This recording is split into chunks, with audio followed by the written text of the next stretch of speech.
बिस्मिल्लाहिर्रहमानिर्रहीम, अस्सलाम वालेकुम। मैं शाहिद सकलैन हूँ। आप मुझे मेरे यूट्यूब चैनल फेसबुक पेज पे देख रहे हैं। आज 3 दिसंबर है और बुध का दिन है। बहुत ही हैरान कुन और अफसोसनाक वाक़या है, वो आपके साथ शेयर करना है कि किस तरह जो नाहक का कत्ल है वो नहीं छुपता।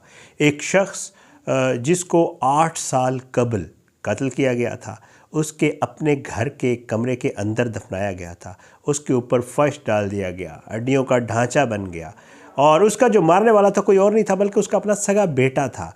किस तरह पुलिस ने किसी और मामले में उसको बुलाया, लेकिन उसके अपने जो खौफ था या आप उसे बदहवासी कहें, उसने खुद ही बोल दिया कि जी मैंने अपने बाप को मार के ये सब कुछ किया था। पुलिस ने लाश की तलाश के लिए खुदाई की, तीनों कब्रों की हड्डियों का ढांचा मिला और ऐसा शख्स जिसके गायब होने की ना तो कोई एफआईआर हुई थी, ना किसी को पता था, लोग यही समझते थे कि अचानक घर से चला गया।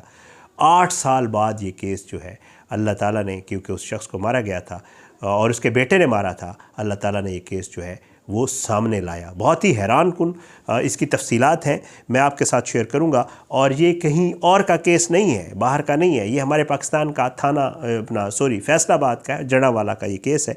ये जो है थाना सिटी जड़ावाला में जो है बहुत ही हैरान कुन केस है। अब इसकी तफसील मैं आपको बता देता हूँ।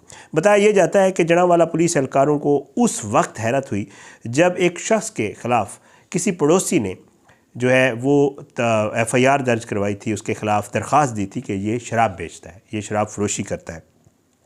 तो पुलिस ने उसको बुला लिया। पुलिस कहती है कि जब हम किसी मुलजिम को ऐसे पकड़ते हैं या लाते हैं तो उससे मज़ीद चीज़ें उगलवाने के लिए या अपनी जो हमारी रिवायती तफ्तीश का तरीक़ाकार है, हम उसे कहते हैं कि ये तो हमें पता है लेकिन हमें तुम्हारे और मामलात का भी पता है। ये पुलिस वालों ने बताया कि जी हमें जो है हमने उसे यही कहा कि जी तुम्हारे और मामलात का भी पता है।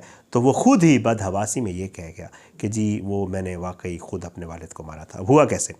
वो कहते हैं कि जी जब इस शख्स को जो है तफ्तीश के लिए बुलाया गया तो इसने अपने बाप के कत्ल का जो है एतराफ़ कर लिया, जो कि पुलिस रिकॉर्ड में लापता था और ना ही उसकी गुमशुदगी की, ना तो लापता पुलिस रिकॉर्ड में था और ना ही उसकी गुमशुदगी की कोई रिपोर्ट की गई थी। जैसे आपको इब्तदाई तौर पर पुलिस को शुबा हुआ कि इसने जो वालिद के कत्ल का कहा है, यह शायद हमें ये कहीं डिट्रैक्ट कर रहा है या ये बदहवास हुआ है, खौफ का शिकार है, तो इस वजह से उन्होंने कहा कि शायद ये इसका थोड़ा दिमाग चल गया है। लेकिन पुलिस कहती है कि जी पुलिस को इलाका मुकीनों से जब पूछ-गुछ की गई तो उन्होंने कहा कि वाकई इसके वालिद 8 साल से हमने नहीं देखे और वो घर पे नहीं आए।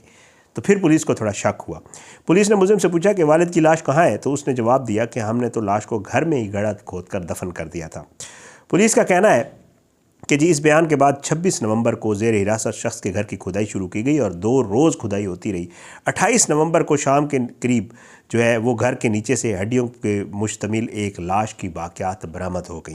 पुलिस ये कहती है कि हड्डियाँ पोस्टमार्टम के लिए सिविल अस्पताल जड़ावाला भिजवाई गई और फिर बाद में लाहौर में कायम पंजाब फोरेंसिक लैब से DNA के मुआयने के बाद ये मालूम हो सकेगा कि आया ये वाकई उसके बाप की हैं या किसी और की हैं। अब उसके बाद थाना सिटी जड़ावाला के SHO इंस्पेक्टर यूसुफ शहजाद सिपरा जो है वो BBC से बात करते हुए बताते हैं कि वो जो कहावत बनी हुई है ना कि कत्ल कभी छुप नहीं सकता और एक दिन आकर सामने रहता है, इस केस में भी ऐसा हुआ। पुलिस को तो इस शख्स के बारे में ऐसा शुबा ही नहीं था कि इसने अपने बाप को कत्ल किया है, लेकिन इसके घर में कुछ दिनों से इसकी एक बहन ने ऐसा कहना शुरू कर रखा था कि जी तुमने मेरे बाप को मारा है, मैं पुलिस में तुम्हारी रिपोर्ट करूँगी। वो कहते हैं कि इस खातून ने पुलिस में रिपोर्ट नहीं की, लेकिन मुलजिम इलाके के एक शहरी की तरफ से शराब फरोशी की शिकायत पर हमने उसको थाने बुलाया और तफ्तीश की तो इसने ये सब कुछ कहा। तफ्तीशी अफसर जो है इंस्पेक्टर यूसुफ शहजाद, वो ये कहते हैं कि रिवायती तफ्तीश करने के अंदाज़ में हमने पूछा तो इसने अपने बाप के कत्ल का एतराफ़ कर लिया और वो कहते हैं कि जी इसकी बहन कह रही थी तो इसलिए इसने शायद ये कुछ किया है। वो कहते हैं कि इन्होंने कुछ अर्सा कबल अपने घर की मरम्मत करवाई थी और घर के अंदरूनी हिस्से को मलबा डालकर ऊंचा किया था, जैसे बाज़ दफ़ा कमरों में हम करवाते हैं तो फर्श डालने के लिए, और घर के अंदरूनी हिस्से को ऊंचा किया था, जिसकी वजह से जब उसे पुलिस की टीम की मौजूदगी में घर ले जाया गया तो उसे कुछ अंदाज़ा ही नहीं हो रहा था कि बाप की लाश उसने कहाँ दफन की है। क्रेन मंगवाई गई, 26 नवंबर से खुदाई शुरू की गई, 28 नवंबर को जो है एक कमरे के नीचे से ये सब कुछ मिला और फिर उसके बाद जो है काफ़ी गहराई में ये हड्डियों का ढांचा मौजूद था और कब्ज़े में लिया गया। पुलिस अफसर कहते हैं कि जब तक मकतूल की बाक़ियात नहीं मिल रही थी तब तक हम यकीन ही नहीं कर रहे थे कि इसने जो कुछ कहा है वो सच है। और उसके बाद पुलिस ने मुलजिम को जो है जुडिशल मजिस्ट्रेट की अदालत में पेश करके उसका जिस्मानी रिमांड हासिल किया है। और अदालत में पुलिस ने मौक़िफ़ अख्तियार किया है कि मुलजिम से इसके कत्ल के बारे में तफ्तीश करनी है और वक़ूआ के शरीक मुलजमान के बारे में छानबीन करनी है। शरीक कौन है, ये FIR में भी है। पुलिस ने अदालत को बताया कि अब तक आला कत्ल भी बरामद नहीं हुआ और इसका मुकदमा जो है वो इसकी बहन, उसी बहन की मुद्दत में दर्ज किया गया है और वालदा के हवाले से इस FIR में लिखवाया गया है कि उसने ये कत्ल होते खुद अपनी आंखों से देखा है। कैसे? इस FIR की मुद्दई मकतूल की बेटी है और उसने अपने वालिद का कत्ल का इल्ज़ाम भाई, बहन और बहनोई पर आयद किया है। मुकदमे के मतन में दावा किया गया कि मुलजमान अक्सर वालिद को तशद्दुद का निशाना बनाते रहते थे और इनका कहना है कि वो अपने शोहर से अलहदगी के बाद घर वापस आ गई। ये जो मुद्दई बनी है ये कहती है मेरी शोहर से मेरी अलहदगी हो गई तो मैं वापस घर आई, तो मेरे वालिद साहब गायब थे, उनके बारे में कहा गया था कि वो शायद कहीं चले गए हैं। तो जब मैं घर वापस आई तो वो कहती है कि वालिद के बारे में दरियाफ्त करने पर मुझे बताया गया कि वो बताए बगैर कहीं घर से चले गए थे।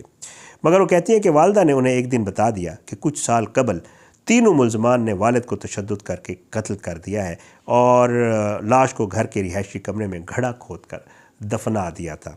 इस मुकदमे में कत्ल की दफ़ा 302 के अलावा 201 भी लगाई गई जो किसी जुर्म को छुपाने से मुतल्लिक है। पुलिस कहती है कि इस मुकदमे में मुद्दई की जो वालिदा है वो चश्मदीद गवाह हैं कि उसके सामने इस शख्स को कत्ल किया गया।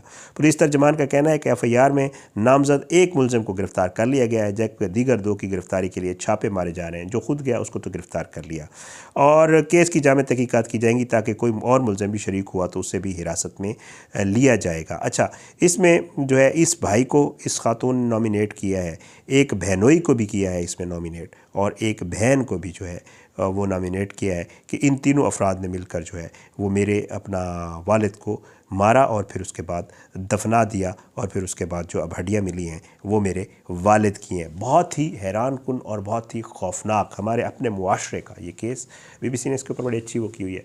तो बहरहाल बाज़ दफ़ा ऐसे होता है, मैं जैसे प्रोग्राम का इसके शुरू में कह चुका हूँ वीडियो के शुरू में कि जी आपको ना जो नाहक चीज़ें होती हैं, नाहक कत्ल जो होते हैं वो अरसा गुजर जाता है, ख़ुद ब खुद सामने आता है। इसमें यही हुआ, उस शख्स बेचारे को मारा गया, तशद्दुद करके मारा गया, दफना दिया गया, कोई पता नहीं था, किसी के वहम गुमान में भी नहीं था। लोग कहते थे जैसे पड़ोसियों से पुलिस बता रही है कि पूछा कि जी वो कहाँ गया तो कहते हैं कि पता नहीं काफ़ी अरसे से बता रहे हैं कि घर नहीं आया, कहीं बाहर गया था और वापस नहीं आया।